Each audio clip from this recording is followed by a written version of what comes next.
Oke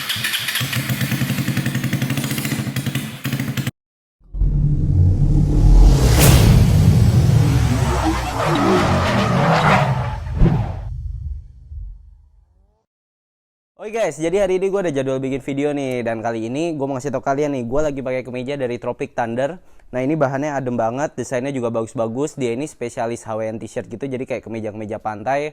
Desainnya tuh banyak banget ya, jadi kalian bisa langsung cek katalognya. Kalian bisa cek aja dulu Instagramnya di Tropic Thunder Vintage, atau langsung cek di websitenya, nanti linknya gue taruh di deskripsi. Nah sekarang gue mau berangkat dulu nih.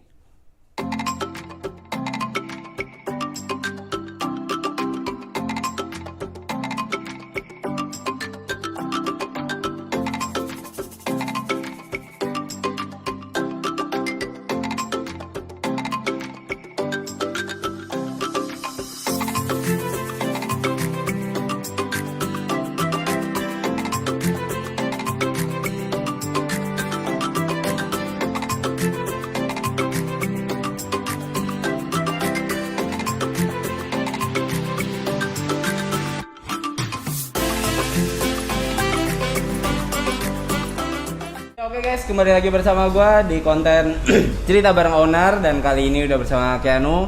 Kita akan bahas mengenai Vespa Primavera miliknya nih. Ini kan udah ada berbagai ubahan nih di motornya. Nah kita bakal obrolin nih apa aja sih ubahannya dan konsepnya kayak gimana. Nah kita ngobrol santai aja nih soal motormu. Ini kamu berarti ngambil kapan nih motor? Tahun lalu di bulan September sih mas. Tahun lalu bulan September. Iya. Nah, alasannya kenapa milih ke Primavera? Kalau dari saya karena milih Primavera ya soalnya dari segi looknya beda dari yang sprint kan. Kalau dari big frame saya nyari biar beda aja lah sih mas. Agak jarang di Jogja kan tentunya. Oh ya. Nah, sebelumnya udah pernah punya Vespa seri lainnya nggak sih? Apa emang ini pertama punya nih? Enggak, lainnya udah punya sih mas. Lainnya yang apa tuh, Vespa yang varian apa? Varian sprint, ada yang Vespa S juga. Oh. Sama Primavera juga. Oh, Primavera juga. Ini yang Primavera S ya berarti ya? Iya, yang S. Itu kalau bedanya ada nggak sih Primavera yang biasa sama yang S nih? Kita obrolin dulu. Kalau dari S sama yang biasa sih nggak ada sih mas. Cuman dari varian warna aja sih kalau bedanya. Oh berarti kayak dari spek mesin gitu-gitu nggak ada ya? Nggak ada, sama semua Sama kecuali semua. warna. Oh oke. Nih pas awal ngambil tuh emang udah ada bayangan mau dibikin konsep modifnya seperti apa nggak sih? Apa seiring berjalannya waktu aja ganti ini ganti itu gitu? Udah direncanain dari awal sih mas kalau itu. Oh oke. Iya. Ini berarti ngambil konsepnya konsep aliran apa nih modifnya? Kalau pas dari dulu sih awalnya mau ngambil rencana good looking. Tapi untuk sementara ini saya ubah lagi ke racing look. Racing look. Iya. Oke. Perbedaan kecilnya nih ya antara good looking dan racing look itu kayak gimana tuh? Kadang kan racing look pun juga sebenarnya good looking juga. Iya. Kalau dari good looking sih kalau dari saya ya kayak proper gitu sih mas. Pakai spion, terus behel, terus dari plat juga, spakbor masih ada. Kalau dari saya sih gitu aja sih mas. Oh good looking berarti yang kayak emang aman lah kalau dipakai harian gitu ya? Benar. Oke, berarti ini lebih ke racing look. Dan ini dari awal langsung kayak gini konsepnya? Enggak, pertama dari good looking dulu. Oh good looking dulu? Ya. Oke, berarti ada beberapa part yang dicopot nih ya? Iya, ada yang copot. Oke. Nah ini ngomongin soal modifnya, kalau untuk racing look dulu apa nih yang pertama kali diubah nih? Dari racing look sih utamanya dari stang custom drawbed sih mas. Itu berarti dalemannya ya yang di ini nih? Iya, daleman stangnya diturunin kan, biar dari look racingnya lah. Biasanya buat drag-drag gitu kan. Iya, masuk tuh. Itu berarti beli apa emang custom sih kalau kayak gitu? Itu custom sih mas. Custom. Buat dulu nunggu waktu juga kan. Kalau ada sih juga yang jual langsung udah jadi gitu. Kalau aku dulu sih ya ini sih mas, custom dulu ukurannya berapa. Jadi kanan sama kirinya tuh sama ya, nggak beda ya? Nggak junjing lah. Nah kalau udah digituin berarti batok itu mesti custom atau bisa pakai yang standar ya? Kalau saya lihat dari orang sih ada yang batoknya di custom lagi sama batoknya standar tapi dari stangnya dia di drop head lagi mas. Oh. Tuh, ada 2 pilihan lah. Kalau yang ini? Kalau ini dari batok di custom juga. Di custom juga. Biar nyesuaiin sama stangnya juga Iya, kan. jadi rapi lah ya. Iya. Benar. Nah ini kalau di sekalian di atas tuh kan juga lampu juga udah diganti nih ya? Ya lampu udah diganti. Pakai merek apa tuh? D-maker tapi yang ini D-makernya DRL. Kan ada juga kan D-maker yang non DRL. Iya. Yang nggak ada apa lingkarannya itu. Oh, oke. Berarti itu harganya berapa tuh? Kisaran harga sih dari 1,9 sampai 2,1 sih mas. Oh, pokoknya pasarannya segitu ya? Iya pasarannya segitu. Speedometer ini kan juga kalau dilihat udah beda nih, udah aftermarket juga. Ya. Ini pakai merek apa nih? Dari SIP mas. Oh, oke. Iya. Itu perbedaan fiturnya sama yang standar apa? Banyak banget sih mas itu fiturnya, dari bisa ganti warna sesuai selera, terus dari kebutuhan mesin juga kan udah digarap kan nih kedulannya mesinnya. Dari kita bisa ngecek suhu mesinnya, terus sama jam juga ada, habis itu bisa nyeting ke RPM. Oh, ya gitu. Oke. Berarti untuk kayak sensor suhu mesin itu udah termasuk ya? Ya udah termasuk. Oh. Itu kena harga berapa tuh? Dari kisaran harga kena 3,5 sampai 4 lah mas. 3,5 sampai 4. Iya. Oke. Terus gas spontan juga udah ini ya? Ya Udah pakai gas spontan ya? Udah. Ini emang looknya kalau biasanya kan motor-motor pada umumnya gas spontan tuh ada kabel yang kayak keluar tinggi gitu yang kelihatan. Iya. Nah ini emang nggak kelihatan gitu ya kabelnya? Ya nggak kelihatan. Soalnya tak taruh di bawah juga nih sih mas. Kalau dari atas kan nanti ngastem batok lagi. Oh iya. Harus di skir ulang atau dipotong kan bisa. Dan perbedaannya itu setelah ganti gimana? Dari jangka gasnya sih lebih pendek sih mas. Dia lebih cepat naik ke atasnya. Kalau yang standar kan agak lama lah. Lama banget. Iya. Nah sekalian tampilan depan juga apa aja nih yang udah diubah nih kalau depannya? Kalau dari kaki velg udah ganti dari SIP ya mas. Oh. Kalau dari shock udah pakai Olin tabung pisah yang PI701. Sama kaliper pakai Brembo yang grey ya, yang 4 piston. Oh. Okay. Kalau dari disc brake juga udah ganti pakai Zelioni yang Type 3. Berarti untuk velg ini turun ring ya? Enggak, malah standarnya 12, tetap standarnya 12? Iya. Oh. Cuma soalnya kayak kelihatan agak lebih kecil. Ya, agak lebih kecil gara-gara ban depan sama belakang udah saya ganti sih mas dari ukuran 110 rata. Kalau ukuran standarnya kan depan 110, belakang 120 kan. Nah, ini udah ganti 110 rata sih. Kalau tebelnya emang sama 70? Iya, tebelnya sama. Oh, oke. Cuma bawaannya emang bukan Maxxis ya? Iya. Bawahnya tuh malah justru ada yang Maxxis juga. Oh, Maxxis juga. Dari Vespanya ada yang juga dari Manhattan sama Maxxis yang biasa kalau setahu saya. Oke. Nah, ngomongin soal mesin kan tadi udah digarap nih. Iya. Nah, digarap seperti apa nih kalau untuk mesinnya? Kalau dari head udah portingan. Kalau dari seher udah dinaikin kompresi ya mas. Oh, oke, naikin kompresi. Berarti kayak dari awalnya berapa sampai jadi berapa tuh kompresi? Kompresi awalnya kurang tahu sih mas kalau standarnya. Tapi ini pas sama mekanik saya di bengkel saya itu jadi kompresi turbo 12,5. Oh, oke. Selain itu kayak kelistrikannya atau mungkin ECU-nya juga udah di-upgrade juga kan? Ya udah. Kalau dari itu pakai ini Jugen 5 Plus Racing Turbo. Oh, oke. Nah, kalau untuk mesin sendiri garapnya di bengkel mana? Di bengkel ini FRT.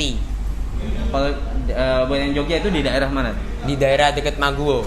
Oh, iya. Yang deket perempatan itu? Ya. Oh, oke. Tahu berarti. Itu proses ngegarapnya lama nggak?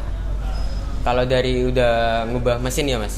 Kalau dari mesin saya cepet sih mas hitungannya, cuma 2 malam ya. Oh 2 malam? Ya kemarin nginep besoknya udah dipakai malamnya. Itu cepet sih karena head standarku tak trade-in sama punyanya teman saya sih mas. Jadinya lebih mempercepat aja lah. Oh iya, jadi nggak perlu waktu lama di bengkel. Ya nggak nginep lama gitu. Nggak nginep lama. Ya. Nah setelah di upgrade itu berarti nggak naik cc ya? Nggak naik cc. Nggak naik cc. Nah perbedaannya mungkin di tarikan atau performanya kerasa banget nggak? Kerasa banget dari awalannya sampai atasannya pun juga. Nah berarti perlu disesuaikan juga nih CVT-nya ya? Ya CVT juga. CVT-nya apa aja nih yang udah diubah? Diubah dari variatornya sama flywheelnya udah dibotakin. Biasanya kan kalau flywheel kan ada kipasnya kan mas. Nah kalau punya saya ini udah saya custom dibotakin. Jadi lebih enteng juga kan. Iya. Kalau dari rumah roller ya kerok jalur roller sama bubut derajat sih mas. Bubut derajat. Ya. Oke. Itu di bengkel yang sama juga? Ya di bengkel sama juga. Berarti kalau dihitung-hitung nih biaya untuk upgrade mesin sekaligus CVT ya sama ECU juga kayak gitu kisaran berapa tuh? 3 kurang lebih sih mas. 3 juta kurang lebih. Ya udah semuanya ya. Udah sama ECU juga? Udah sama ECU juga. Ya murah sih sebenarnya hitungannya segitu. Kenapa nggak tertarik untuk mungkin upgrade CC juga gitu? Kalau upgrade CC kemungkinan saya masih ini sih mas, masih nikmatin dulu aja. Garapan kemarin kalau kurang besok saya mau nyoba lagi baru ke bore up atau stroke up mungkin juga. Kalau ubahnya luarnya lagi nih, bagian kan tadi kita udah bahas depan nih, tengah ke belakang nih apa aja yang udah diubah? Dan dari tengah ke belakang sih udah sen sama stop lamp udah ganti juga sih mas dari Zelioni. Ya ini smoke lampu belakangnya udah model smoke gitu ya? Iya udah model smoke. Kalau lampu sennya jadi LED? Iya jadi LED juga. Yang sebelumnya bawaannya nggak LED? Bawaannya udah LED. LED. Tapi yang belakang lampu kotanya dari dealernya nggak ada sih mas. Makanya saya beli aftermarket lagi. Lebih. Berarti kalau lampu sen ya sepaket ya depan belakang ya? Iya sepaket. Kalau stop lamp ya sendiri, nggak sepaket sama headlamp ya kan? Enggak. Beda. Nah, ngomongin soal knalpot, ini pakai merek apa nih? Dari Roban sih mas. Roban. Ya. Emang dari awal udah pakai merek itu atau sebelumnya pernah pakai knalpot brand lain? Sebelumnya udah pakai knalpot brand lain juga sih. Pakai merek apa? Yang pertama tuh saya pakai Bestri. Bestri habis itu kurang lagi mau nyobain yang lain biar performanya dapat lagi kan mas. Saya ganti PK Zaman tuh. Habis dari PK Zaman saya yang pas mendekati SF nih. Saya dipinjemin teman saya dari knalpot aftermarket yang ngebas adem tuh. Suaranya kan enak kan tuh. Dari Spark sih itu mas. Terus habis itu dari Spark saya ganti ke Roban ini. Habis dari Rock Band saya mau kan kemarin rencana udah ngubahin dari standar kan stang. Saya ubah ke proper lagi. Saya ganti standar bobokan. Berarti yang standar dibobok nih. Iya. Habis itu saya ganti lagi nih. Kalau yang ini berarti karakter suaranya gimana kalau Rock Band? Karakter suaranya sih ya bulat padat gitu sih mas. Bulat padat. Iya. Ini kan nggak beberapa sih. Kayaknya baru ngeliat sekarang tuh kalau Vespa kadang yang udah garapan ya nyuci itu agak susah, mesti banyak yang diperhatikan. Iya. Nah itu tuh sebenarnya apa sih yang diperhatikan biar nggak kemasukan air gitu? Kalau yang tentunya udah open filter sih mas, itu dari selang TB-nya mungkin bisa dimasukin plastik. Dari selang hawanya selang hawanya pun juga. Itu rawan banget kalau udah garapan ya? Ya, udah garapan udah rawan banget sih. Kemarin sih kayak motor saya ini kena nih. Gara-gara pas nyuci. Jadi tuh sama yang nyuci mobil tuh dari selang TB-nya tuh langsung disumpal plastik mas. Jadi tuh pas nyalain dia plastiknya masuk ke dalam TB kan. Itu ribet juga tuh. Pas tuh bongkar TB juga. Itu berarti langsung di situ bongkar? Iya langsung di situ. Oke. Ini motor kan juga tadi diomong pernah ikut ISF. Iya. Nah itu dulu berarti masuknya ke Good Looking itu ya? Iya ke Good Looking. Nah prepare motornya itu makan waktu berapa lama sih kalau buat ikut kayak gitu kontes motor sendirian nih? Kurang lebih 4 bulan sih mas. 4 bulan? Iya 4 bulan. Itu udah ngejar langsung tuh motor turun dealer. langsung saya coba-coba ganti-ganti part lah. Itu iseng diracunin teman, habis itu juga disuruh ikut ISF juga kan, nambah pengalaman juga. Itu udah akhirnya diikutin ISF tahun lalu. Dan Mas menang nggak sih? Wah, kalau itu belum waktunya sih Mas kalau menang. Tapi tahun ini rencana mau ikut lagi? Mau ikut lagi, insya Allah. Dengan konsep yang berbeda? Berbeda. Kira-kira mau masuk ke kategori apa nih kalau yang tahun ini? Tahun ini kemungkinan ini sih Mas, racing look Racing look lagi. Kalau warna ini pun ini hitam bawaan ya berarti masih hitam bawaan ini. Ada rencana diganti nggak sih, kayaknya kan sekarang tuh kalau Vespa lebih ke ya warna-warni gitu lah. Iya, saya ganti juga nih kemungkinan. Udah ada bayangan belum sih mau diganti warna? Udah sih Mas. Cuma ya nanti kita tunggu aja lah. Iya, ditunggu aja. Kalau kita ngomongin culture Vespa sendiri ya, kalau menurutmu nih culture Vespa sekarang ini kayak gimana sih? Culture Vespa sekarang sih bagus-bagus aja sih Mas. Sesama Vespa klasik sama yang modern sekarang itu tak lihat sekarang lebih solid lagi. Dari mulai nyapa pakai sen, pakai klakson. Ya. Dulu kan kayak mungkin yang cuma Vespa lama sesama Vespa lama, sekarang berarti udah yang Vespa lama Vespa baru pun ya semua saudara. Ya. Oke. Nah, ngomongin soal budget yang udah dihabisin untuk motor ini sekitar berapa? Kalau budget sih semuanya kurang lebih 45,5 sih Mas. 45,5 dengan kalau di foto tuh kayak kelihatannya simple doang sebenarnya. Iya, simple doang. Nah, paling kalau ini nih soal bengkel di Jogja untuk pemasangan part-partnya gitu selain mesin ya, itu di bengkel mana? Biasanya sih kayak di Scooter Ground, di BRK Garage di Maguwo itu. Ya, saya seringnya paling sering ke 2 bengkel itu sih Mas. Bengkel itu. Dan ini part berarti beli di bengkel sana atau kayak beli online terus pasang di sana gitu? Ada yang online pasang di sana, sama part di sana juga ada yang nyediain, saya beli.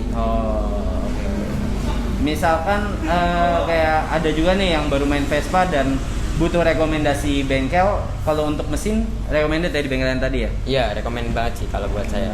Dan ya sebenarnya banyak juga sih bengkel Vespa sekarang udah mulai banyak di Jogja, jadi ya kalian bisa cari tahu sendiri juga.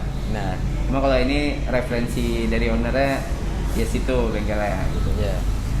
Berarti kedepannya apalagi nih yang mau diubah, kayak selain warna dari look yang sekarang ada lagi nggak sih yang mau diubah? Ada sih Mas. Dari warna kemungkinan ganti lah. Terus sama paling ya custom body gitu, di bolongin variasi. Habis itu dari batok sama stang ganti ke sprint malah. Malah ganti sprint. Habis ganti itu juga tak custom drophead juga sih Mas. Ya kurang lebih ya ganti warna, batok ke sprint sama custom body sih Mas. Custom body. Ya. Kalau enggak ya velg lah. Velg juga masih mau ganti lagi? Ya, rencana velg mau ganti nih. Oke, ini kan ngambil baru ya Primavera ya? Iya, baru. Nah, misalkan ada orang yang mau ngambil Vespa Primavera bekas, kan kamu udah tahu nih sama pemakaian. Iya. Kayak apa aja sih yang mesti diperhatiin? Kayaknya Vespa itu kan ada penyakit-penyakit tertentunya nih, kayak dari CVT sering bunyi, terus bodi mungkin getar, ada yang bisa ngakalin. Nah, itu apa aja nih yang mesti diperhatiin? Sering ini aja sih Mas, servis rutin gitu, cleaning CVT, cleaning injektor juga. Itu wajib diperhatiin sih kalau bagi saya. Nanti kalau ada trouble kan ngerepotin juga kan di jalan atau gimana. Nah, kalau CVT itu beberapa kan ada yang sering bunyi atau saya redet atau apa. Nah, itu dialamin nggak sih di Vespa ini pas awal-awal sebelum garap? Awal-awal belum sih Mas kalau ini. Soalnya kan ini udah iGet juga kan. Iya, udah iGet. Nggak kayak yang 3V, 2V gitu. iGet itu berarti ya salah satu penyempurnaan juga ya dari Vespa. Mungkin itu aja yang bisa kita obrolin, dan thank you banget udah sharing tentang motornya. Dan sama-sama Mas. Ini warningnya buat kalian jangan terus kalau orang cerita tentang spek motornya terus mengadu motornya, itu jangan sampai kayak gitu. Ya, jangan langsung dilamar lah. Karena ya orang modif itu kadang buat kepuasan sendiri kok, buat ya benar. Ya apa ya, kayak kita suka gitu loh, bukan terus untuk mengajak battle orang gitu. So itu aja guys untuk video kali ini, semoga bermanfaat dan thank you juga buat Gentleman Sport yang udah nyediain tempat buat kita syuting. Sampai ketemu di video baru berikutnya, jangan lupa untuk like, share, dan subscribe.